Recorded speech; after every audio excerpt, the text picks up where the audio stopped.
Before learn something, please subscribe this channel. Like and share this video and press bell icon so that you can get more. Welcome student. हम exercise 4B कर रहे हैं chapter 4 की. हम इसे continue रखेंगे. ये हमारी 4th वीडियो है. तो इसको शुरू करने से पहले मैं आपको एक बार फिर याद करवा दूं कि लर्निंग जस्ट अहेड जो हमारा चैनल है उसको सब्सक्राइब जरूर करें ताकि आने वाली वीडियोस आपको बर वक्त मिलती रहे. तो हम क्वेश्चन नंबर 9 कर रहे हैं. Mrs Ali wants to buy a carpet for her square drawing room. Mrs Ali अपने स्क्वायर ड्राइंग रूम के लिए कारपेट लेना चाहती है. If the carpet measure 324 square meter, what is the length of each side of the drawing room? और उन्होंने जो carpet लिया है वो स्क्वायर मीटर्स में यानी कि अंदर उसकी जो है वो है 324 मीटर स्क्वायर. ये तो अंदर है कि अंदर से 324 सेंटीमीटर स्क्वायर होगा है. तो ये जो इसकी साइड है इसकी लेंथ हमने फाइंड करनी है. ये कितनी होगी? Let the side is x. Side हमारी x आ गई है. तो फॉर्मूले के मुताबिक लेंथ मल्टीप्लाई लेंथ या इसे हम कह सकते हैं side multiply side is equal to area. तो साइड उसकी x है और एरिया 324 है. x से हम मल्टीप्लाई करेंगे तो ये हमारे पास x स्क्वायर आ जाएगा. तो 324 x स्क्वायर का रेडिकल ले लिया. इस तरह 324 का भी. अब हम 324 का हम स्क्वायर रूट फाइंड करते हैं. 1 1 सा 1 हमारे पास 2 आ गया. ऊपर से 24 और 1 में 1 प्लस किया तो यहां पे हमारे पास 2 आ गया.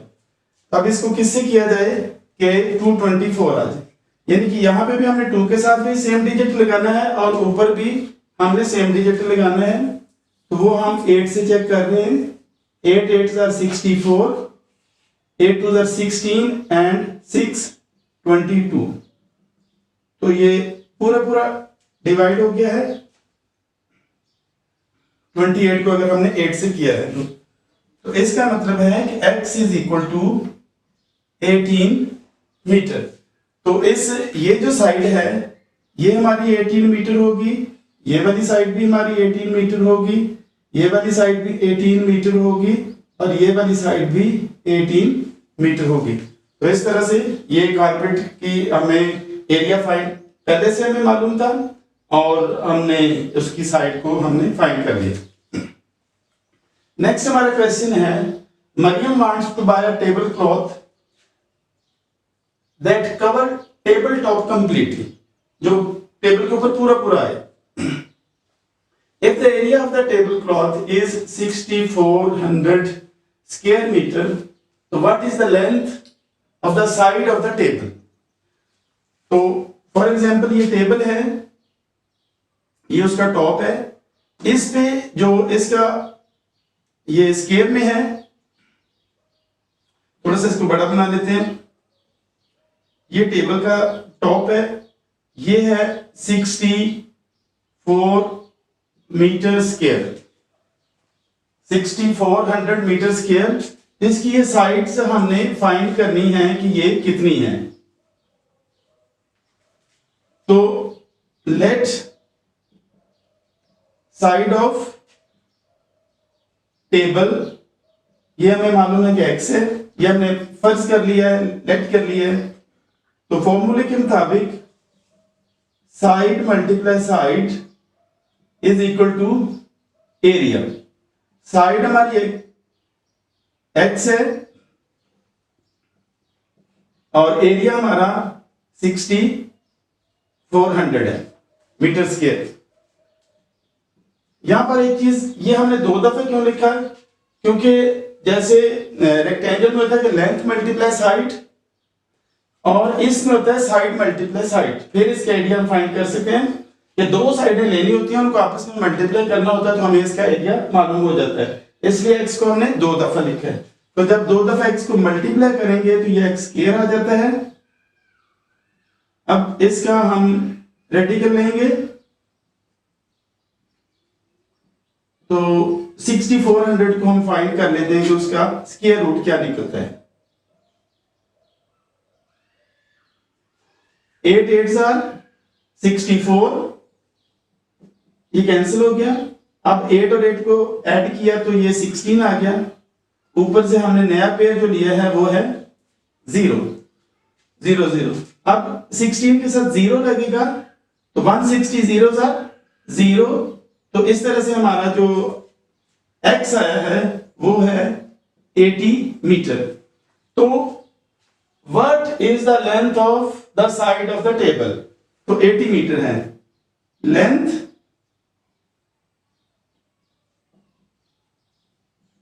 Length of the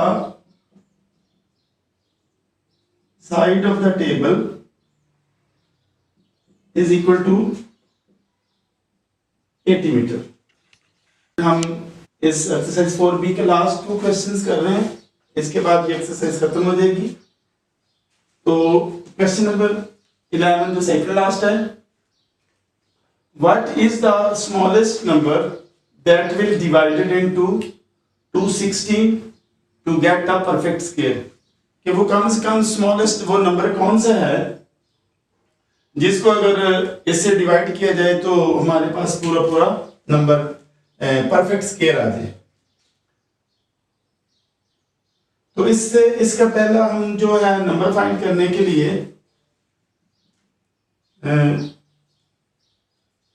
smallest number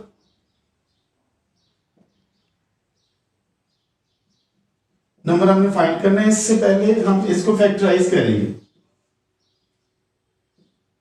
2 1 2, 2 0 0, 2 8 16, 2 5 10, 2 4 8, 2 2 4, 2 7 14, 3 9 27, 3 3 9 and 3 1 3। यहां पे एक चीज नोट करने वाली है कि ये और ये 2 तो हमारे पेयर बन रहे हैं, बाकी 2 का पेयर कंप्लीट नहीं है, 3 का पेयर कंप्लीट नहीं है। उनको कंप्लीट करने से फिर हमें पता चलेगा कि वो कौन सा स्मॉलेस्ट नंबर है। तो 216 के फैक्टर जो हमारे पास आए हैं, 2 मल्टीप्लाई 2 मल्टीप्लाई 2 मल्टीप्लाई, यहाँ पे डैश आएगी, 3 मल्टीप्लाई 3 पे हमने 3 टाइम 3 लिखना था, और उसके बाद हमारे पास ये पेयर कंप्लीट होने के लिए एक 3 आता है। तो ये भी पेयर कंप्लीट हो गए हैं, 3 के भी और 2 के भी। तो हमारे पास 2 और 3 जो हैं ये हमने इसमें शामिल करने हैं। तो 2 और 3 हमें नीड है।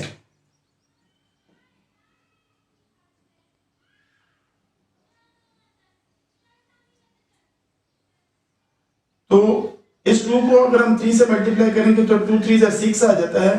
तो 6 स्मॉलेस्ट नंबर है, स्मॉलेस्ट नंबर जो हमें रिक्वायर्ड है। यहां पे हम लिख सकते हैं रिक्वायर्ड नंबर। नेक्स्ट है हमारा, a gardener plants trees in a square formation. If he plants 25 trees in a row, how many trees are there? तो वहां पर कितने ट्री होंगे? तो इसके लिए हम एक फॉर्मेशन बनाते हैं। फॉर्मेशन इस तरह से है कि फॉर एग्जांपल इस तरफ ट्रीज हैं, तो ये हैं 25 ट्रीज इन अ रो। तो ये रोज हैं ये फॉर एग्जांपल ये रॉज हैं और ये ट्रीज हैं। तो एक रो में अगर 25 ट्रीज हैं तो रॉज कितनी होंगी? वो भी उतनी ही होगी जितने ट्री हैं, क्योंकि ये किस फॉर्मेशन में, स्क्वायर में। तो यहां भी 25 ही है। तो इस तरह से हम 25 को 25 से मल्टीप्लाई करेंगे तो हमारे पास ट्री आ जाएंगे। नंबर ऑफ ट्रीज इन अ रो 25 और नंबर ऑफ रोज ये भी 25 होगा। तो 25 रोज हैं, 25 ट्रीज है। तो हम टोटल ट्री कैसे मालूम करेंगे? रोज मल्टीप्लाई ट्रीज। रोज कितनी है और एक रो में ट्रीज कितने हैं? ट्रीज इन अ रो। तो 25 ही रोज हैं और ट्रीज इन अ रो वो भी 25 हैं। तो 25 को 25 से हम मल्टीप्लाई करते हैं। 5 5 are 25, 2 carry 5 2 are 10 and 2 12, 2 5 are 10, 2 2 are 4 and 1 5। तो 625 टोटल ट्रीज है। इसके साथ ही हमारी एक्सरसाइज खत्म हो गई है। तो मैं उम्मीद करता हूं कि आपने इसमें सीखा है कि कैसे अंडरस्टैंड कैसे करना है क्वेश्चन को। अगर आप क्वेश्चन को अच्छे तरीके से समझ जाते हैं तो फिर आप आंसर उसका इजीली निकाल सकते हैं। तो इसमें मेंटल में दिमाग में आपने इसको सोचना है कि ये क्वेश्चन कैसे होगा। आपने अपने ज़हन में ही उसके फाइनल तक पहुंचना है कि उसका आंसर क्या हो सकता है। जब तक आप उसके नतीजे पर नहीं पहुंचेंगे तो उस वक्त आप क्वेश्चन को सॉल्व नहीं कर सकते। तो ये हमारा ये चैप्टर भी खत्म हो गया, इसके साथ ही 4th। इसके बाद हम 5th चैप्टर शुरू करेंगे। तो 5th चैप्टर की वीडियोस देखने के लिए आप रेगुलर इसको चेक करते रहें और ताकि आपको वो वीडियोस पहुंचे। आप इसको सब्सक्राइब कर लें और बेल आइकन अगर दबा देंगे तो आप रेगुलर ना भी देखें तो आपके पास वो नोटिफिकेशन आ जाए।